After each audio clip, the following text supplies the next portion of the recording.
जी नमस्कार। Current affairs के session में आपका स्वागत है। आज के क्लास में हम 10 पॉइंट्स जो कि सुर्खियों में है उनकी चर्चा करेंगे, वह भी विस्तार पूर्वक और वो भी बहुत ही सरल तरीके से। मैं बार बार आपको कहता हूँ कि आप सिर्फ मेरे साथ बने रहिए। जीके कैसे याद होगा वो मेरे ऊपर छोड़ दीजिए, वो हम समझेंगे कि याद आपको कैसे होगा। बस मेरे साथ कंटिन्यू बने रहिए। साथ ही साथ मॉर्निंग और इवनिंग में टेस्ट होता है, आप प्रत्येक दिन टेस्ट लगाएं टेलीग्राम चैनल पर। टेस्ट सीरीज से जुड़ने के लिए लिंक आपको डिस्क्रिप्शन में मिलेगा। मीना वाटिका ऑनलाइन टेस्ट सीरीज, वहां जाएं और वहां से जाकर के आप टेलीग्राम चैनल से जुड़ें। तो चलिए समझते हैं। आज का पहला पॉइंट है विलियम किर्क इंग्लिश। जी हाँ, देखते हैं वन बाय वन करके। जो आप देख रहे हैं स्क्रीन पर, आज का पहला पॉइंट है William Kirk English. William Kirk English ये एक व्यक्ति का नाम है। विलियम किर्क इंग्लिश क्या है? एक व्यक्ति का नाम है जिनका निधन अभी हाल ही में 26 जुलाई 2020 को हुआ है। कब हुआ है? 26 जुलाई 2020 को इनका निधन हुआ। ये इंपॉर्टेंट नहीं है कि इनका निधन कब हुआ, इतना इंपॉर्टेंट है कि जो विलियम किर्क इंग्लिश है ये अमेरिका के कंप्यूटर इंजीनियर हैं। कौन थे ये? अमेरिका के थे कंप्यूटर इंजीनियर, है ना। अमेरिका के कंप्यूटर इंजीनियर थे। ये सुर्खियों में क्यों आया? क्योंकि इनका निधन हो गया। और ये कंप्यूटर माउस के सह आविष्कारक थे। कंप्यूटर माउस का आविष्कार याद रखिएगा, ये कंप्यूटर माउस के सह आविष्कारक थे। कौन थे? कंप्यूटर माउस के सह आविष्कारक, है ना। कंप्यूटर माउस के सह आविष्कारक थे विलियम किर्क इंग्लिश। क्लियर है ना। अब बात आती है कंप्यूटर माउस का। तो कंप्यूटर माउस से तो आप लोग परिचित होंगे, हर लोग परिचित हैं। कंप्यूटर अब डिजिटल युग है, परिचित नहीं है तो परिचित हो जाइए। कंप्यूटर माउस है ना, जो कि एक इनपुट डिवाइस का नाम है, जैसे कीबोर्ड हुआ, कंप्यूटर माउस, ये सब इनपुट डिवाइस का नाम है। तो कंप्यूटर माउस का आविष्कार, इसका आविष्कार 1964 में डगलस एंगलबर्ट के द्वारा किया गया था। डगलस एंगलबर्ट के द्वारा किया गया था, है ना। इसी के साथ संस्थापक विलियम किर्क इंग्लिश भी थे, जिनका निधन 26 जुलाई 2020 को हाल ही में हो गया। तो यहाँ पर क्वेश्चन जो बनेगा वह बनेगा कंप्यूटर माउस के आविष्कारक कौन थे? तो कहिएगा डगलस एंगलबर्ट। इसके सह संस्थापक कौन थे? तो विलियम किर्क इंग्लिश, जिनका हाल ही में निधन हो गया 26 जुलाई 2020 को। क्लियर है। अब बात आती है कि इसको याद कैसे रखें। तो जैसा कि आप लोगों का मांग था कि सर ट्रिक भी कुछ हो जाए, तो एकदम ट्रिक होगा। अब आप सोचिए, माउस में क्लिक करते हैं, आप हमेशा कहते हैं राइट क्लिक करो, लेफ्ट क्लिक करो। क्लिक से बना किर्क, किर्क इंग्लिश, यानी विलियम किर्क इंग्लिश सह संस्थापक थे किसके? तो माउस के। अब माउस के मेन आविष्कारक कौन थे भाई? Douglas Engelbart. कब किए थे आविष्कार? 1964 में माउस का। क्लियर है। तो क्लियर हो गया कि माउस के आविष्कारक 1964 में डगलस एंगलबर्ट था। हाल ही में विलियम किर्क इंग्लिश का निधन हुआ, जिनका संबंध था अमेरिका के कंप्यूटर इंजीनियर से। क्लियर हो गया। अब मैं बात करता हूं आईपीएल 2020 का। Point number 2, IPL full form screen पर शो करता होगा। आईपीएल यानी कि इंडियन प्रीमियर लीग 2020। जी हाँ, इंडियन प्रीमियर लीग 2020, जिनका आयोजन होना कहाँ है? यूएई में होना है। इस साल का आयोजन इस साल यूएई में होना है, यानी यूनाइटेड स्टेट्स ऑफ अमीरात, संयुक्त अरब अमीरात में जो है इनका कहाँ होना है? आयोजन होना है आईपीएल 2020 का। वैसे आईपीएल की यदि शुरुआत की बात करें, आईपीएल की शुरुआत की बात करें तो 2008 में आईपीएल फाउंडेड हुआ, इसका शुरुआत हुआ आईपीएल का, है ना। इस बार यानी आईपीएल 2020 के शीर्षक प्रायोजन का अधिकार ड्रीम 11 ने हासिल किया है ना। ड्रीम 11 ने इस बार जो है इसके प्रायोजन का अधिकार जो है किसने हासिल किया है? जो है आईपीएल के प्रायोजन का अधिकार हासिल किया है ड्रीम 11 ने। प्रायोजन का अधिकार दिया गया है ड्रीम 11 में। इस बार जो खिलाड़ी आईपीएल में खेलेंगे उतरेंगे उनको ड्रेस ड्रीम 11 ये वर्ड मिलेगा, यानी कि ड्रीम 11 को ही मिला है प्रायोजन का अधिकार, यानी आईपीएल 2020 के प्रायोजन का अधिकार ड्रीम 11 को दिया गया। इसकी शुरुआत हुई थी 2008 में। क्लियर है? कब हुई थी? 2008 में इसकी शुरुआत हुई थी आईपीएल का। अब मैं बात करता हूं पियर ब्रिज का। नेक्स्ट जो पॉइंट है वह है पियर ब्रिज। पियर ब्रिज, जी हाँ, पियर ब्रिज। अब पियर ब्रिज क्या है? अभी हाल ही में भारतीय रेलवे ने दुनिया के सबसे लंबे पियर ब्रिज का निर्माण कर रहा है ना। ये पियर ब्रिज जो दुनिया के सबसे लंबे पियर ब्रिज होगा, सबसे लंबे पियर ब्रिज होगा, है ना, जो दुनिया का सबसे लंबा होगा वह पियर ब्रिज होगा। ये कहां पर निर्माण किया जा रहा है? भारतीय रेलवे के द्वारा। किसके द्वारा? इंडियन रेलवे के द्वारा इसका निर्माण किया जा रहा है पियर ब्रिज का, जो दुनिया के सबसे लंबे पियर ब्रिज होगा मेरे दोस्त मणिपुर में। कहां पर? मणिपुर में इसका आयोजन किया जा रहा है। कहां आयोजन किया जा रहा है? मणिपुर में इसका आयोजन किया जा रहा है, जिसकी लंबाई होगी 703 मीटर। जिसकी लंबाई कितनी होगी? 703 मीटर होगी ये पियर ब्रिज की लंबाई, जिनका जो है अभी हाल ही में जो है निर्माण किया जा रहा है रेलवे के नाम से। भारतीय रेलवे ने किस नाम से? पियर ब्रिज के नाम से। कहा? मणिपुर में। मणिपुर में। क्लियर है? क्लियर है ना? एकदम बिल्कुल अच्छी तरीका से समझते चलेंगे। अब मैं बात करता हूं पॉइंट नंबर 4 का। Point number 4, NRA। NRA ये अभी सुर्खियों में है। NRA कहें तो यानी कि इसका फुल फॉर्म होता है नेशनल रिक्रूटमेंट एजेंसी। क्या होता है? नेशनल रिक्रूटमेंट एजेंसी, है ना। National recruitment agency, national NRA, national recruitment agency. जी हाँ, 19 अगस्त को केंद्रीय मंत्रिमंडल ने सामान्य पात्रता परीक्षा CET, सामान्य पात्रता परीक्षा, सामान्य पात्रता परीक्षा, एकदम ध्यान दीजिएगा। मैं NRA बता रहा हूं कि NRA क्यों सुर्खियों में है, नेशनल रिक्रूटमेंट एजेंसी क्यों सुर्खियों में है। तो अभी हाल ही में यानी 19 अगस्त को केंद्रीय मंत्रिमंडल ने सामान्य पात्रता परीक्षा CET आयोजित करने के लिए NRA की स्थापना को मंजूरी दी है अभी हाल ही में, है ना। और यह जो होगा, यह परीक्षा आयोजन जो होगा, यह ग्रुप बी और ग्रुप सी के पदों के लिए उम्मीदवार के चयन हेतु CET आयोजित किया जाएगा। CET मतलब सामान्य पात्रता परीक्षा। इसी को जो है केंद्रीय मंत्रिमंडल ने अभी हाल ही में NRA की स्थापना को मंजूरी दे दी है। क्लियर है?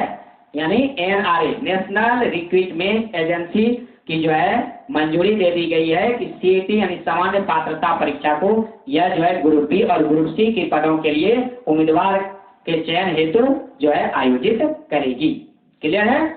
चलिए बढ़ते हैं नेक्स्ट, यानी आज का 5वां नंबर पॉइंट। 5वां नंबर पॉइंट कोवैक्सीन। कोवैक्सीन का नाम सुने होंगे, कोवैक्सीन। ये कोवैक्सीन क्या है? कोवैक्सीन भारत की पहली कोविड-19 वैक्सीन है ना, कोवैक्सीन है।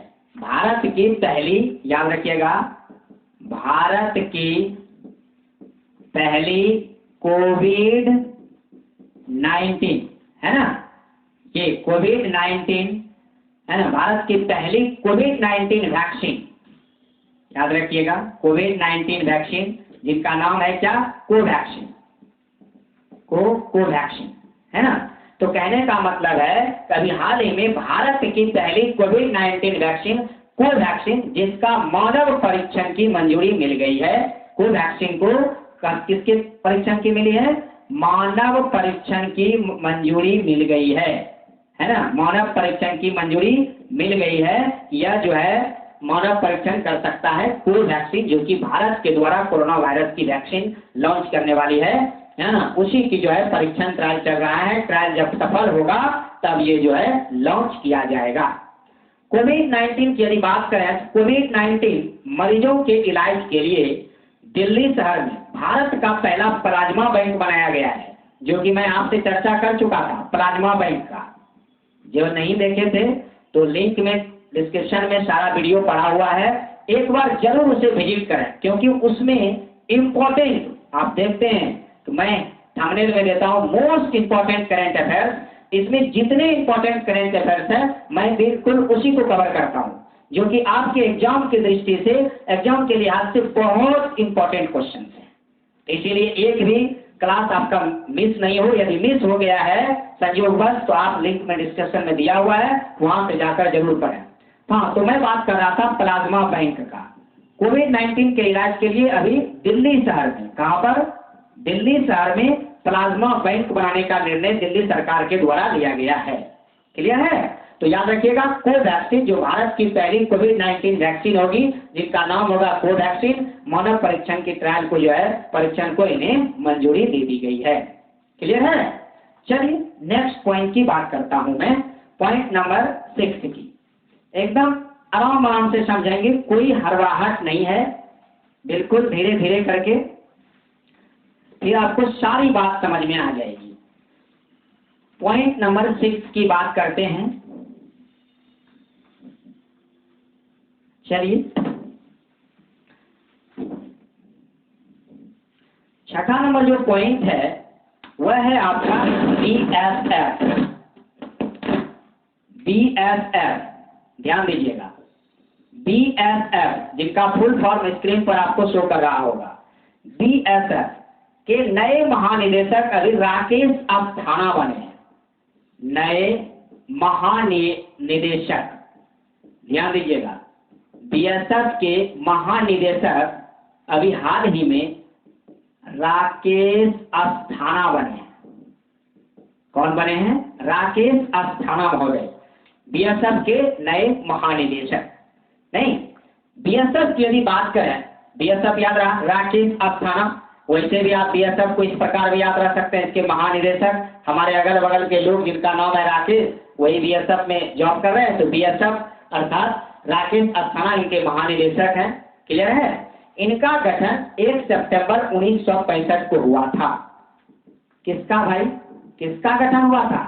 तो 1 सितंबर 1965 को BSF का गठन हुआ था, जिनका मुख्यालय कहां पड़ता है? इसका हेड क्वार्टर पड़ता है न्यू दिल्ली में। कहां पड़ता है BSF का? नई दिल्ली में इसका मुख्यालय पड़ता है। इनका आदर्श वाक्य क्या है? BSF का आदर्श वाक्य एग्जाम में पूछ सकता है। BSF का आदर्श वाक्य है क्या? जीवन पर्यंत कर्तव्य। जीवन पर्यंत कर्तव्य क्या है? जीवन पर्यंत कर्तव्य BSF का आदर्श वाक्य है। और BSF सुर्खियों में आने का वजह है कि BSF के अभी हाल ही में महानिदेशक बने हैं राकेश अस्थाना।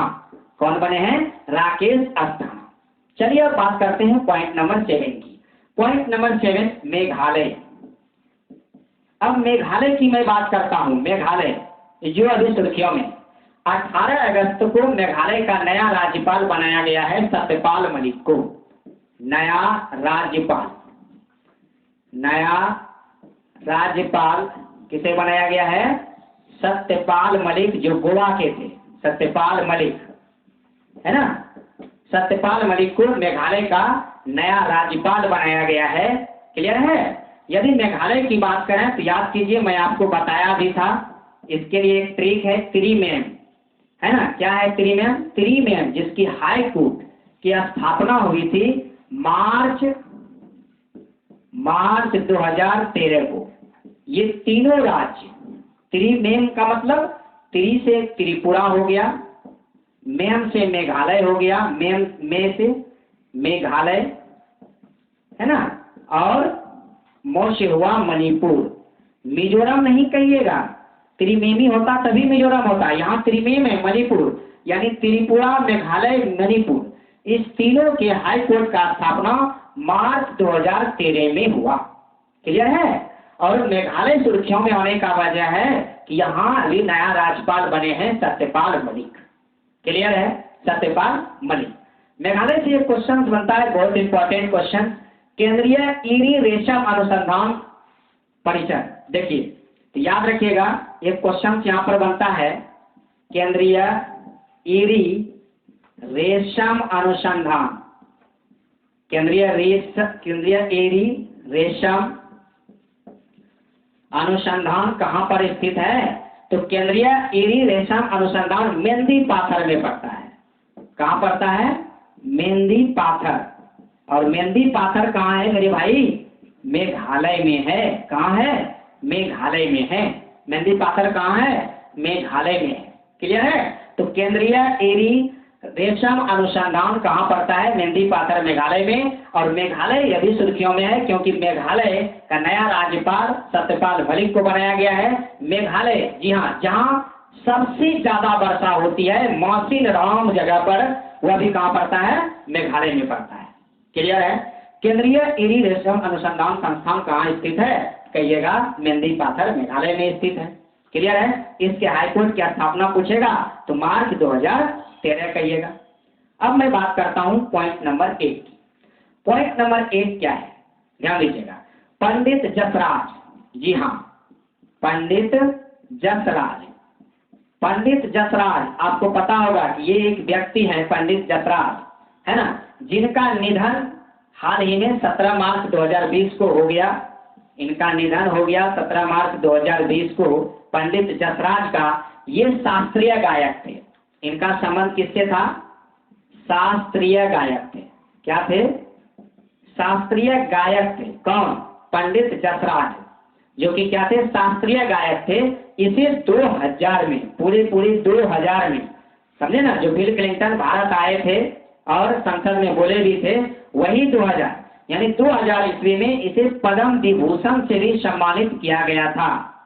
पद्म विभूषण से सम्मानित किया गया था इन्हें, पंडित जसराज को। पंडित जसराज शास्त्रीय गायक थे जिनका निधन 17 मार्च 2020 को हो गया और ये 90 वर्ष की अवस्था में इनका निधन हुआ है। क्लियर है। पंडित जसराज। क्लियर है, अच्छी तरीका से समझे। अब मैं बात करता हूं आयुष फॉर इम्यूनिटी। ध्यान दीजिएगा, आयुष फॉर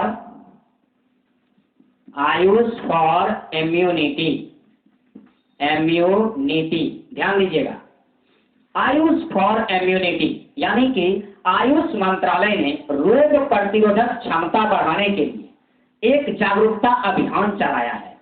किसने चलाया है? मिनिस्ट्री ऑफ आयुष ने, यानी आयुष मंत्रालय ने, है ना, रोग प्रतिरोधक क्षमता बढ़ाने के लिए एक अभियान चलाया है, जिस अभियान का नाम है आयुष फॉर इम्यूनिटी।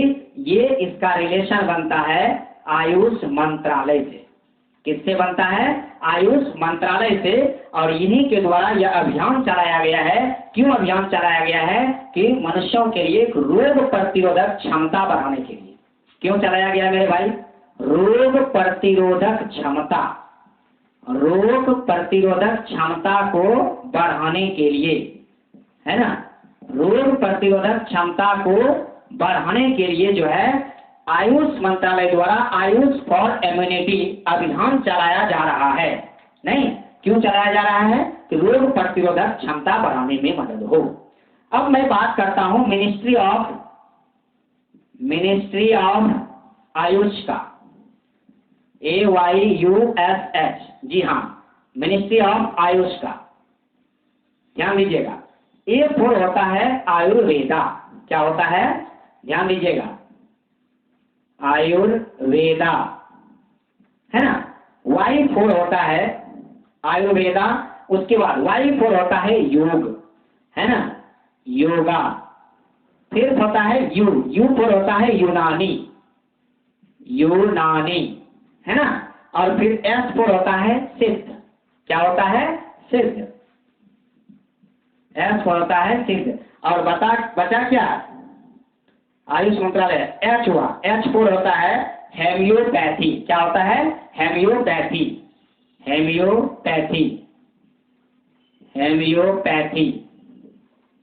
नहीं। तो कहने का मतलब है कि आयुर्वेदा, योगा, है ना, योगा, यूनानी और सिद्ध, होम्योपैथी, यानी आयुष मंत्रालय, मिनिस्ट्री ऑफ आयुष। कहने का मतलब है कि मिनिस्ट्री ऑफ आयुष के द्वारा ये अभी सुर्खियों में आए। सुर्खियों में होने का वजह है आयुष मंत्रालय के द्वारा एक अभियान चलाया जा रहा है रोग प्रतिरोधक क्षमता बढ़ाने के लिए, और यह अभियान लगभग 3 महीने तक चलाया जाएगा, जिसका नाम है आयुष फॉर इम्यूनिटी। क्या नाम है? आयुष फॉर इम्यूनिटी इसका नाम है। क्लियर है? Ayush for immunity. अब मैं बात करता हूं पॉइंट नंबर 10 का, और ये पॉइंट होगा आपका लास्ट पॉइंट। एकदम अच्छी तरीका से समझेंगे। 10वां पॉइंट देखिए आपका क्या कहता है। पॉइंट नंबर 10 है ना, मिनिस्ट्री ऑफ आयुष आपने अच्छी तरीका से समझा। F-16 लड़ाकू विमान, F-16 लड़ाकू विमान, जी हाँ, F-16 लड़ाकू विमान अभी हाल ही में ताइवान ने अमेरिका से नवीनतम 66 F-16 लड़ाकू विमान खरीदने के लिए एक समझौता ज्ञापन पर हस्ताक्षर किए हैं। कितना भाई? 66 F-16 लड़ाकू विमान किसने खरीदने की जो है? लेबनान में। किसने? लेबनान में। किसने? लेबनान में। लेबनान पता है ना, वही लेबनान, लेबनान की राजधानी, सॉरी लेबनान कहते हैं। F-16 लड़ाकू विमान लेबनान नहीं, ताइवान। देखिए ध्यान से देखिएगा, कंफ्यूजन नहीं हो, ताइवान होगा, है ना। यानी F-16 लड़ाकू विमान, जिन्होंने 66 F-16 लड़ाकू विमान अमेरिका से खरीदने के लिए समझौता ज्ञापन पर हस्ताक्षर किए हैं, वह देश है ताइवान। कौन है? ताइवान, है ना। ये समझौते से चाइना चिंतित हो गया। चाइना और अमेरिका के बीच तनाव की जो है बढ़ने की आशंका है कि जब अमेरिका ने 66 F-16 लड़ाकू विमान ताइवान को देने की घोषणा की है, तब से चाइना जो है बेचारा चिंता में पड़ गया है। अमेरिका से तनाव बढ़ने की इसकी ज्यादा आशंका है। अब मैं बात करता हूं F-16 की। तो F-16 अमेरिका का जो है एक कंपनी है, लॉकहीड मार्टिन कंपनी। कौन है? Lockheed Martin company.